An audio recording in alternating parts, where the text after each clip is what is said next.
Shri Harikrishna Heights इथं अत्यंत वाजवी दरात 25 एमिरेट्स आणि प्रशस्त पार्किंगसह 2 आणि 3 BHK रेडी पोझिशन फ्लॅट्स उपलब्ध.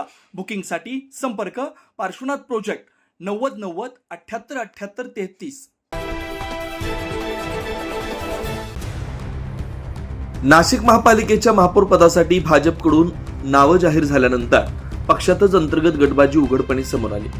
शहराध्यक्ष सुनील केदार यांनी पक्षश्रेष्ठींवर नाराजी व्यक्त करत थेट शहराध्यक्ष पदाचा राजीनामा दिल्यानं राजकीय वर्तुळात खळबळ उडालेली होती. मात्र अवघ्या 24 तासातच केदार यांनी आपला राजीनामा मागे घेत घुमजाव केल्याचं पाहायला मिळालं. या पाठोपाठ महापौर पदासाठी इच्छुक असलेल्या अन्य 3 महिला नगरसेवकांनीही पक्षश्रेष्ठींकडून आमचंच नाव सुचवण्यात आलं होतं. मात्र स्थानिक पातळीवर बदल करण्यात आल्याचा आरोप करत केदार यांच्या भूमिकेला अप्रत्यक्ष पाठिंबा दिला. दुसरीकडे नगरसेवक फुटीचा धोका लक्षात घेऊन शहराध्यक्ष सुनील केदार यांनी आज सकाळी सर्व नगरसेवकांना वसंत स्मृती कार्यालयात बोलावलंय.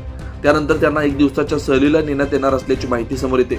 निवडणुकीपूर्वी पक्षप्रवेश, तिकीट वाटप आणि आता महापौर पदासाठीच्या नावावरून सुरू झालेला वाद भाजपसाठी चांगलाच डोकेदुखी ठरत असल्याचं चित्र आहे. केदार यांचा राजीनामा हा मंत्री गिरीश महाजन यांच्या निर्णयालाच थेट आव्हान असल्याची चर्चा राजकीय वर्तुळात रंगली होती. दरम्यान आपल्या राजीनाम्याबाबत स्पष्टीकरण देताना सुनील केदार यांनी मुख्यमंत्री देवेंद्र फडणवीस, मंत्री गिरीश महाजन, मंत्री चंद्रशेखर बावनकुळे आणि प्रदेशाध्यक्ष रवींद्र चव्हाण यांच्यासोबत सविस्तर चर्चा झाल्याचं सांगितलं. या चर्चेत 1.25 वर्षाचा महापौर देण्याच्या फॉर्म्युल्यावर सहमती झाल्यानं आपण राजीनामा मागे घेतल्याचं केदार यांनी स्पष्ट केलं. आता या घडामोडीनंतर नाशिकच्या राजकारणात नवी समीकरणं तयार होणार का आणि भाजपमधील अंतर्गत वाद थांबणार की अधिक चिघळणार हे पाहणं महत्त्वाचं ठरणार आहे. 9 न्यूज महाराष्ट्रासाठी प्रतिनिधी अमोल वाघमोडे, नाशिक.